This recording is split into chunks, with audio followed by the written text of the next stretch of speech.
Shalom Israel. I want to give all praise, honor, and glory to Yahweh, Bahashim, Yahweh Shai, Bahashim, Rakakwadash. Double honors to the apostles and the elders of Great Millstone, and Shalom to the elect. And for this lesson, I want to get into this article I found. And once again, us being prophets of the Lord, just further proving what time we in, man. There's so many things happening upon this earth, and people are super asleep, man. And this article is very alarming, as many other articles coming out about the RFID chip, which right now, if you don't see that the RFID chip is the mark of the beast, the Most High got you, ready to take it. That's just plain as that. And along with the RFID chip coming out, you have protests happening all across the world, literally all across the world. You have earthquakes happening, wildfires. All right, you have over here in America where you have, I'm seeing a brother GMS. It's time. He's been loading up a lot where you have these Edomites in these different colleges, basically doing things to stir up a race riot, man.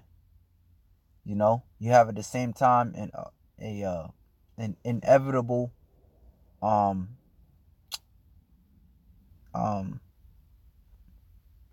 depression coming over here to America, man. To where just like in China, people are making bank runs now. Why? Because that economy is going down. It's happening the same in Germany, all right, which we know is going to lead to, they say, them pushing a digital currency, otherwise known as the RFID chip. And the scriptures say, it says that no man won't be able to buy nor sell save he that had the chip. All right.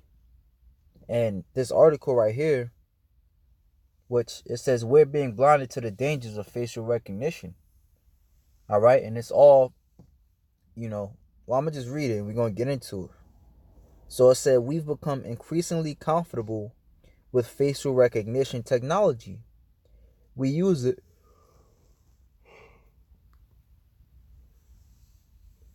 We use it to unlock our phones and to skip the security line at the airport. But the convenience of facial recognition is binding us to its danger.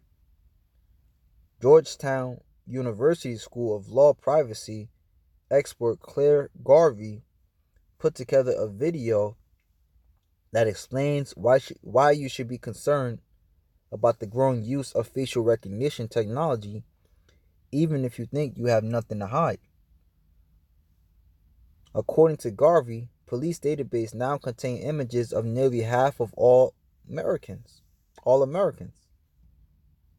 She agrees that without some restrictions on facial recognition, we're rapidly hurtling towards a Chinese-style surveillance state. All right? It's a totalitarian state over there in China now, man. And we know what's going on over there. And for those who don't know, what's happening now is that everything you do, all right, everything you say is being watched.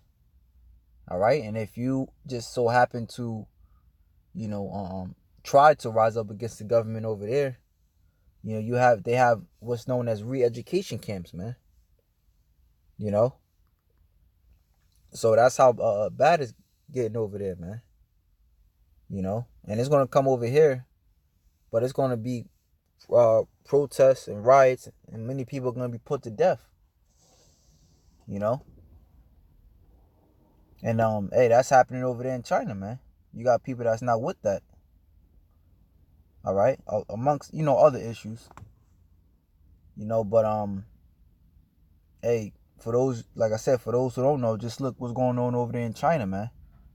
You have a totalitarian type of state, man, to where it's damn near martial law. All right, you got military walking around everywhere. Like I said, you are constantly being watched. All right.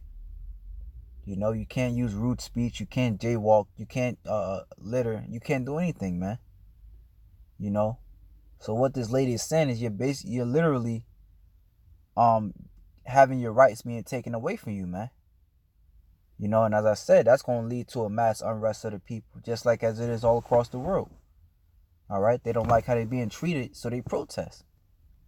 All right, which protests from the people are met with a strict force from the police.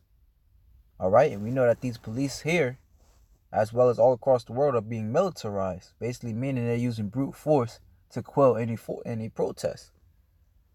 All right, so hey, this place is brewing to being taken down, man, in a harsh way.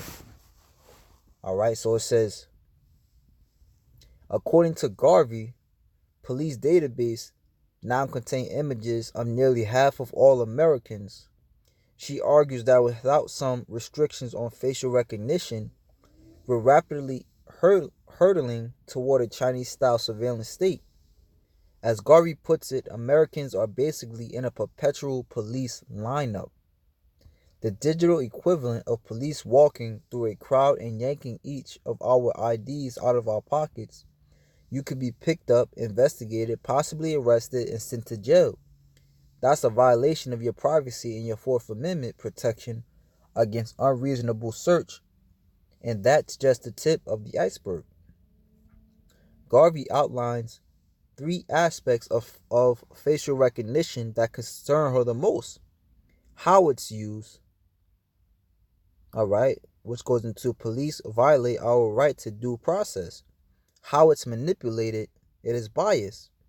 There is a significantly higher chance that the technology will misidentify African Americans and other minorities. You know, going into what? The times of Jacob's trouble, man. All right? Which will push you, Jakes, in the corner to where you have to fight back, man. Going into what? You know, going into protests, which goes into rioting, man. You know, because you Jakes, man, many Jakes are on the verge of losing it, man. You know? Many Jakes are on the verge of losing it, man, because there will be a race war, as saith the scriptures as well, man. You know, the scriptures say nation shall rise up against nation. One people shall stand up to fight against another people. That's written in the scriptures, man. All right? It says, if we don't implement legal restrictions on face recognition, the future looks like a Chinese-style surveillance state, one that violates our right to privacy, our right to anonymity. I don't know how to say that word in public, and our right to free speech. Okay?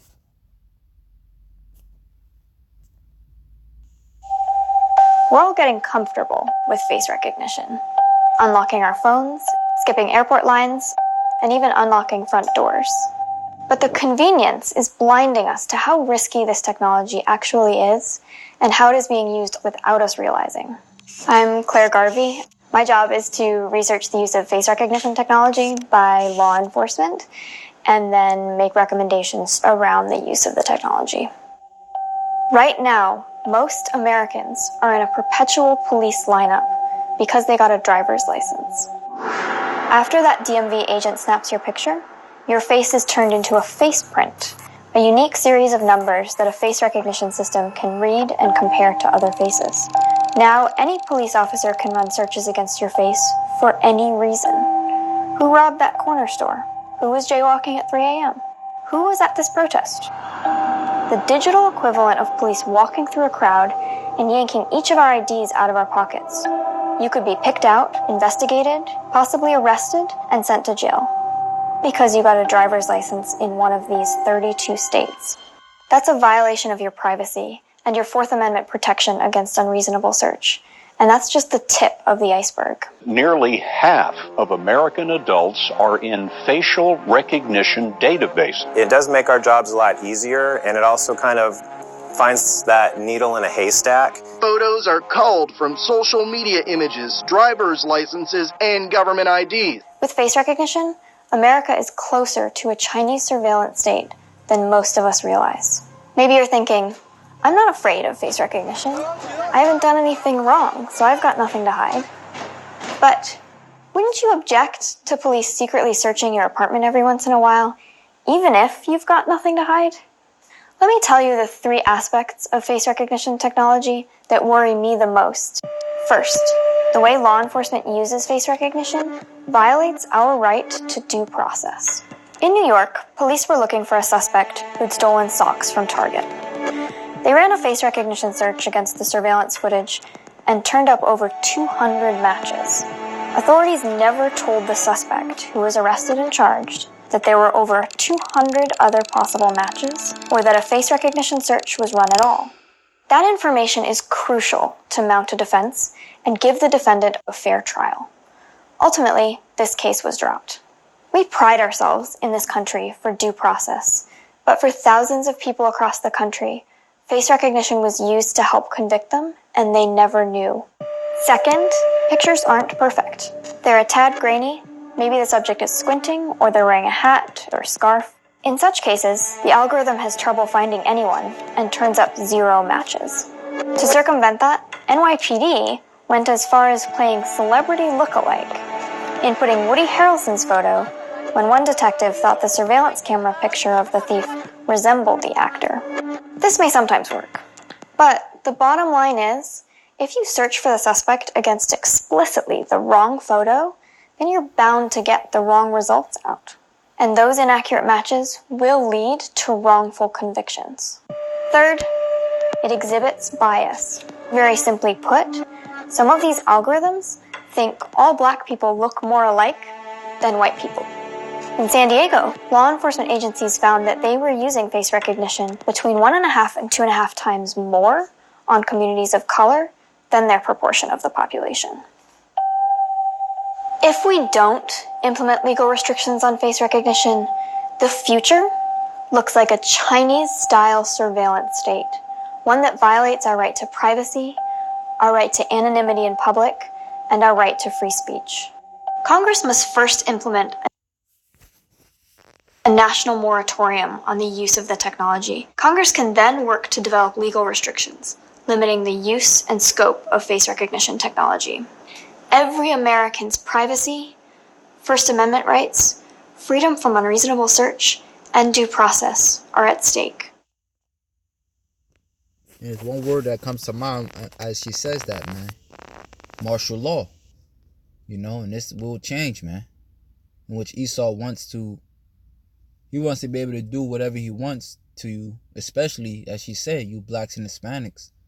All right, which you've always been mistreated. All right, but they want to be able to do whatever they want to you and not have to worry about so-called due processing, in which case martial law will be implemented, man. The scriptures say right here in 2 Ezra 16 and 1, this is, woe be unto thee, Babylon and Asia, woe be unto thee, Egypt and Syria. Okay, so Babylon is another name for America. In Asia, we know is part of what China is over in Asia. Basically showing you that whatever's going on over there is going to come over here. And really, the things that are happening in one place is going to happen all around the world. Okay? It says, gird up yourselves with cloths of sack and hair. Bewail your children and be sorry, for your destruction is at hand. A sword is sent upon you, and who may turn it back? And it makes me think of what over there in France. They've been protesting like crazy for a whole year now. You would have thought it would stop, but it never, once it started, it never did stop, man. Same for over there in Hong Kong, which it hasn't been a year, but it's been going on for a little minute now. And really all across the world, man. All right? Death is coming to this place, man. And this is the quiet before the storm. As even Donald Trump said, I believe, a year or two ago? This is the quiet before the storm. All right? Here it is. You got America is at war with basically all its allies. Is that we got the trade war with China. I believe they're basically at war with Turkey. Because I believe Trump put sanctions on Turkey now. All right, for going into Syria, which he allowed them to go into. All right, you got all hell breaking out, man. All right, many economists, they say that there's a recession coming, man. You know, I know I said depression before, but there's a recession coming. Many people are losing their jobs. You just drive around, like I know over here in Jersey, you drive around even the nicer neighborhoods, you see a lot of these storefronts for sale. You see a lot of these houses for sale. All right. So, hey, man, death is coming to this place. It says a fire is sent among you, and who may quench it? Plagues are sent unto you, and what is he that may drive them away? Okay. And the plagues are coming, man. May a man drive away an hungry lion in the wood? Or may anyone quench the fire in stubble when it have begun to burn? You know, and thanks to Trump, you know, this place will burn, man. This place will fall. All right. You know, since he got in, he did nothing but screw up the economy even more. All right.